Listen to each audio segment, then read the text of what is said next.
Hi folks, welcome back to the Addicted Bookworm. Alrighty, so I told you guys if I could actually manage it, I would do another review or I would do another video. So I was on Book Talk and this woman was talking about these horror books that you definitely should read.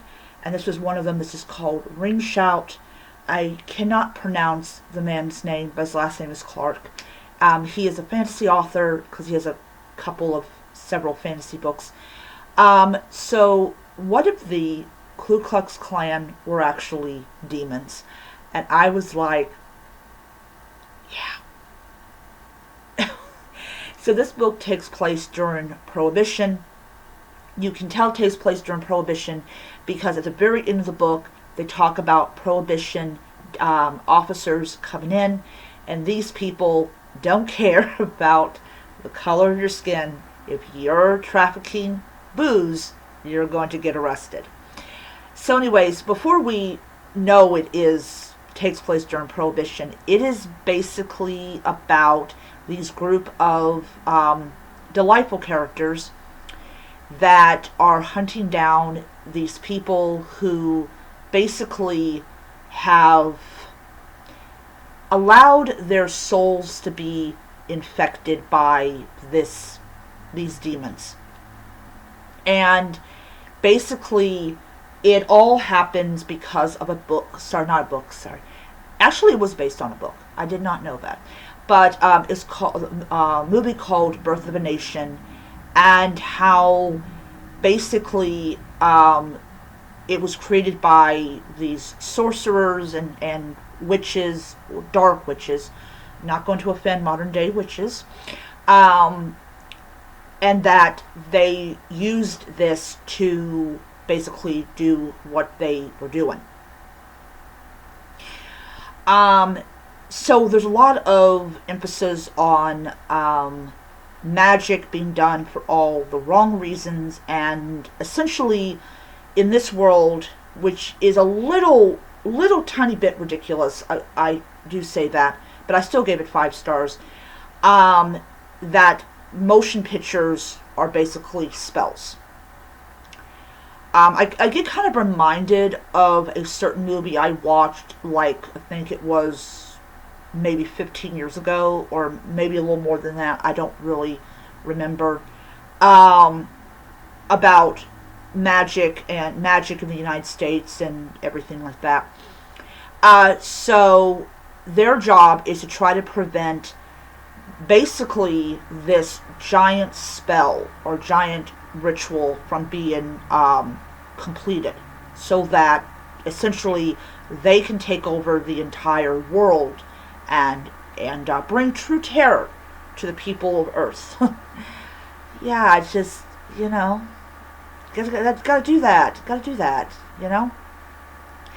This definitely takes place during the time when the Klan was coming back, and how the movie Birth of a Nation really revitalized the Klan. And in fact, the first movie that was ever shown in the White House was Birth of a Nation.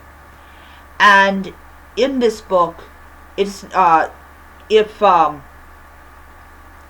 sorry, let me go back a little bit.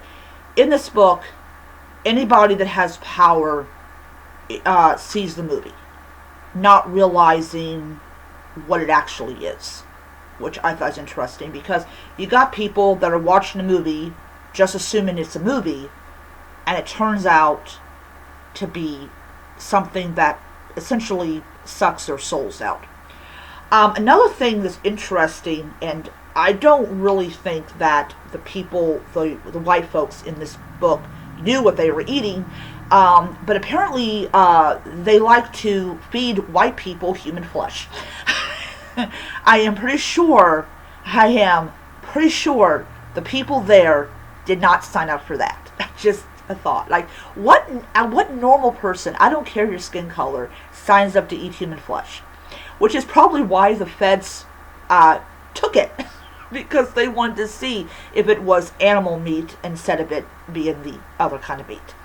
And I am pretty sure that they will probably tell the people by the way, you were not actually eating animal byproduct. You were eating human flesh. They will probably throw up. I'm just assuming that they're normal people that don't like to eat human flesh. Anyways, the whole battle between these rebels and the clan, or this one guy, was absolutely amazing. I loved it. I mean, I'm reading this and I'm thinking, does this man write fantasy for a living? Because he is so good at it. I enjoyed this one. It was 9 chapters and an epilogue. You can read it in one setting, no problem. The thing about it is that I did not read in one setting because it was like 10 o'clock at night when I when I read this book. I was like, nah, I can't read in one setting. I can't. This girl's got to go to bed at some point. But yeah, I ended up not going to bed till like 5 something in the morning because I had to do my clothes, and also I was getting over that little episode that was in the other one. But yeah. So before I leave, I'm going to say I'm going to definitely, when I get home tonight, I'm going to try to get like 2 chapters done of my book. So because I have this goal of it coming out in August. So yeah, I am really super excited about it. I'm thinking about releasing new books like on a Sunday, or no, on a Saturday. Call it new book or new release Saturday. Anyways, that is my video. I hope that you enjoyed it, and I will see you guys next time. Bye.